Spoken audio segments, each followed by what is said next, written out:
पट्टा हांडी रे माटी लेसुची जल संपद विभाग। ये हूँ जाजपुर जिलार बिंझारपुर ब्लॉक ओलई चंदनपुर पंचायत हरसिंहपुर ग्राम जो आपण माने देखिए एक कलभट मु कैमरा पर्सन को अनुरोध करी से देखेबे कलभटर परिस्थिति किभली रही।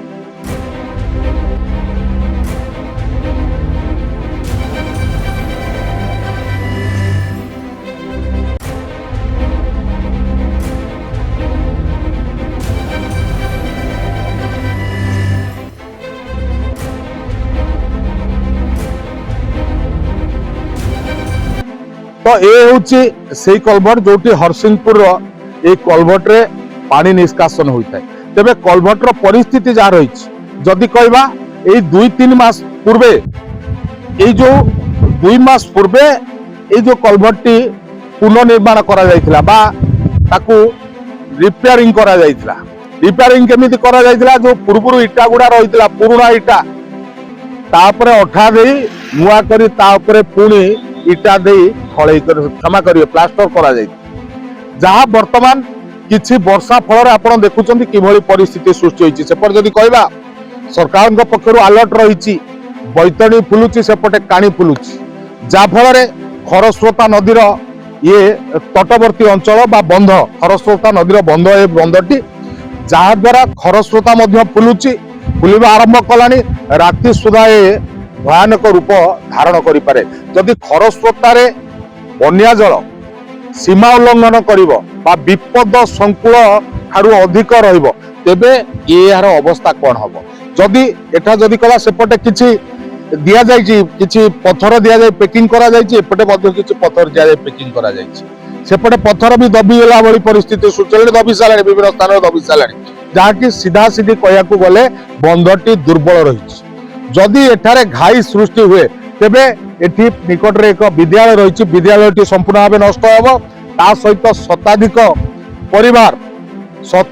परिवार एठी जलमग्न रहिबे बा बहु क्षयक्षति होबो। तेबे सीधा सीधी भाव पचारिबा जण अछंती ए अंचल युवक आगे आपन ना को नरेश कुमार मल्लिक कोन कहबे नरेश बाबू बर्तमान ए जो परिस्थिति सृष्टि होईची काहे केवल परिस्थिति सृष्टि होबाक जाउची परिस्थिति सृष्टि होईची कारण जो रिपेयरटा हेची ठीक धरण रे हेनी आगे जा हेची वर्षा पानी जोगु हेची नदीर पानी जोगु एमती डैमेज हेनी वर्षा कंटिन्यू करी लागि रहला सेही वर्षा जोगु जो माटी पड़ितला से माटी धसीबारु पत्थर गुडा सब धसीबाकू लागिला तापर से बंध ऑलरेडी माने हमर जो एटा स्विच गेट टाइप रो अछि सेटा भी हमें देखि आसु छोट बळो हमें जन्म होई नथिले पोलोटा थिला सेही हिसाब रे एटा हेतला तापर सेटा दबिबारु सेटा लागि जाय छै सब तरफ आग्रो इंटेस फ्यूचर रे आग्रो हमें माछ धरला बेले हम देखिछु माने जो अछि हमर बंपर पाइपटा जाय छै पाइपटा भी क्रैक अछि फाटी छी भीतर भी दबि की गोट साइड हाई रूट अछि एन हम छोट बळो माछ धरि आसु तापर फेर हमें गान नथिला बेले एटा रिपेयर काम हेतिला तापर हमें आसी देखला रिपेयर हेछि तो भलो काम हेतिबो मैं भी देखला कंटिन्यू जो वर्षा जोगाणु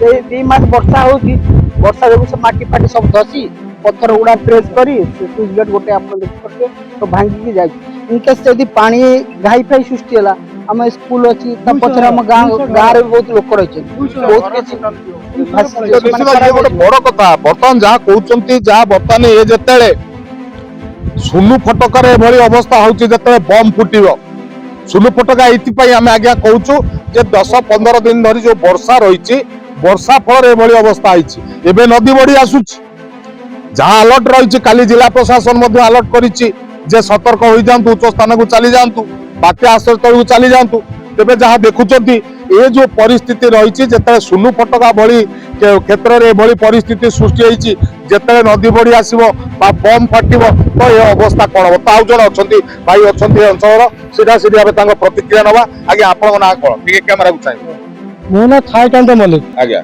मुझे बासिंदा आम जिते अपोज कलु जे एटा रिपेयरिंग करना एटा पूरा डैमेज हो जाइए नुआ करूँ से आम कथा मानिले ना से कहले आम पार्टी दल जीति आम कर जो पार्टी कले से अपोज करा सत्वे कौन से मिस्त्री भी काम करना लेबर काम कर तो मिस्त्री थिले मिस्त्री ऊपर ठेला घरे बसिले बर्तमान लेबर काम कर तो जेतेबेले आपण आपण ए पटु टिके रुहंतु जेतेबेले आपण अपोज कले तो से कथा को आपण विभागीय जो कर्तृपक्ष रहिथिले तांकु जणैथिले ଜଣେଥିଲେ ସମସ୍ତେ ଜାଣିଥିଲେ ଗାଁ ବାଲା ଆଜ୍ଞା କିନ୍ତୁ କେହି ଅପୋଜ କଲେନି। କରୁଛି ଆଜ୍ଞା ସେମାନେ ଭାବିଲେ କରୁଛି ଭଲ କରୁଛି ହଁ। କିନ୍ତୁ 2 ମାସ ପରେ ଏଇଭଳିଆ ହେଲା। ହଁ। ସେ ପୋଲରେ କିଛି ନଥିଲା, ପୁରା ଡ୍ୟାମେଜ, ପାଇପ୍ ଫାଟିଥିଲା, 2 ପଟ କ୍ରେକ୍ ହେଇଯାଇଥିଲା, ସବୁ ହେଇଥିଲା। କଣ ଧମକ ଦେଲେ? ଧମକ ଦେଇଥିଲା ଆମେ କରିବୁ, ଯିଏ ଯାହା କରୁଛି କରୁ, ହଁ। ଆମେ କରିଚାଲିମୁ, ହଁ। ଯିଏ ଯାହା ଅପୋଜ କରୁଛି କରୁ। ତ ପାର୍ଟି ଜିତିଛି ବୋଲି ସେ କରିବେ ହଁ, ଯାକ। ପାର୍ଟି ଯେତେବେଳେ କରିବୁ। ଆଚ୍ଛା ହଁ। ତ ମୋର ନିଶ ନାହିଁ, ମୋ ଜେଜର ନିଶ ଅଛି। ଏ କଥା ଆମେ ଏଇଥିପାଇଁ କହୁଛୁ, ଲୋକଙ୍କ ଜୀବନ ଜୀବିକା ସହିତ ଖେଳା ଯାଇ କଣ ପାର୍ଟି ଜିତିଛର ଆଖ୍ୟା ଦିଆଯିବ? ଇଏ ଗୋଟେ ବଡ କଥା। ସେପଟେ ଯଦି କହିବା ତ ଏଇ ଯୋଉ ବନ୍ଧଟି ଆଜ୍ଞା ଦେଖୁଛନ୍ତି, ଇଏ ସମ୍ପ୍ରସାରଣ ଆଉ ଉନ୍ନତିକରଣ ପାଇଁ କୋଟି କୋଟି ଟଙ୍କା ଖର୍ଚ୍ଚ କରାଗଲା। ଏହା ଜଳ ସମ୍ପଦ ବିଭାଗ ଏହାକୁ କରିବାର କଥା, କିନ୍ତୁ ଏହାକୁ ପୂର୍ତ୍ତ ବିଭାଗ କଲା।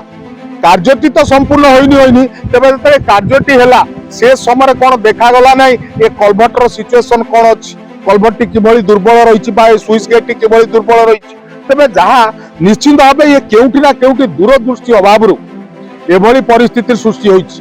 ସେପଟେ ଯଦି ଆମେ ଏସଡିଓ ଯିଏ ଅଛନ୍ତି ଚୈତନ୍ୟ ଚରଣ ଜେନା, ତାଙ୍କର ପ୍ରତିକ୍ରିୟା ଆମେ ଯେତେବେଳେ ନେବାକୁ ଚେଷ୍ଟା କରିଥିଲୁ ଫୋନ ଯୋଗେ, ସେ କହିଥିଲେ ଆଜ୍ଞା ସେ ହେଇଯାଇଛି, ସେଠିକାର ଯେଇ ତାକୁ ଦେଖୁଛନ୍ତି, ଭାଙ୍ଗି ଯାଇଛି, ନୂଆ କାମ ହେଇଥିଲା, ତେବେ ଏଭଳି କାହିଁକି କାମ ହେଲା ଆମେ ତାଙ୍କୁ ପ୍ରଶ୍ନ କରିଥିଲୁ। ପ୍ରଶ୍ନରେ ସେ ଉତ୍ତର ଦେଇଥିଲେ ଯଦି କିଛି ଅସୁବିଧା ହବ ଆମେ ବାଲି ବସ୍ତା ପକେଇବୁ। ତେବେ ଏଠାରେ ପ୍ରଶ୍ନ ଉଠୁଛି, ଯେତେବେଳେ କୋଟି କୋଟି ଟଙ୍କା ଖର୍ଚ୍ଚ ହୋଇ କାର୍ଯ୍ୟ କରାଯାଉଛି, ଯେତେବେଳେ ଲକ୍ଷ ଲକ୍ଷ ଟଙ୍କା ସରକାରଙ୍କର ତହବିଲରୁ ଯାଇ ଏଠାରେ ମାନେ ଲୋକମାନଙ୍କ ପାଇଁ କାର୍ଯ୍ୟ କରାଯାଉଛି, ତେବେ 2 ମାସ ନ ପୂର୍ବରୁ କାର୍ଯ୍ୟ ଏଭଳି ହେବ କାହିଁକି? ଯଦି ବାଲି ବସ୍ତା ବର୍ତ୍ତମାନ ଦିଆଯିବ, ଏ ସାଧାରଣ ଲୋକଙ୍କ ଟିକସ ପଇସାରେ ହିଁ ଦିଆଯିବ, ତେବେ ଯେତେ କାମ ହଉଥିଲା ଏ ବି ସାଧାରଣ ଲୋକଙ୍କ ଟିକସ ପଇସାର କାର୍ଯ୍ୟ, ତେବେ କାହିଁକି ଏଭଳି ଜାଣି ଶୁଣି ଏହାକୁ କରାଯାଉଛି ବା ମଣିଷକୃତ ଘାଇ କରିବା ପାଇଁ ଏହା ଏକ ସୁପରିକଳ୍ପନା କରାଯାଇ ଏକ ଚକ୍ରାନ୍ତ କରାଯାଉନି କି? ଯାହାକୁ ନେଇ ବର୍ତ୍ତମାନ ବଡ ପ୍ରଶ୍ନ ଉଠିଛି, ଯାହା ବର୍ତ୍ତମାନ ଲୋକମାନଙ୍କ ପାଇଁ ବିପଦ ସୃଷ୍ଟି ହେବ ବୋଲି କୁହାଯାଉଛି। ବିଞ୍ଜାରପୁରରୁ ଦିଲ୍ଲୀପ କୁମାରଙ୍କ ସହ ସମରେନ୍ଦ୍ର ପାଢୀ, ଶପଥ।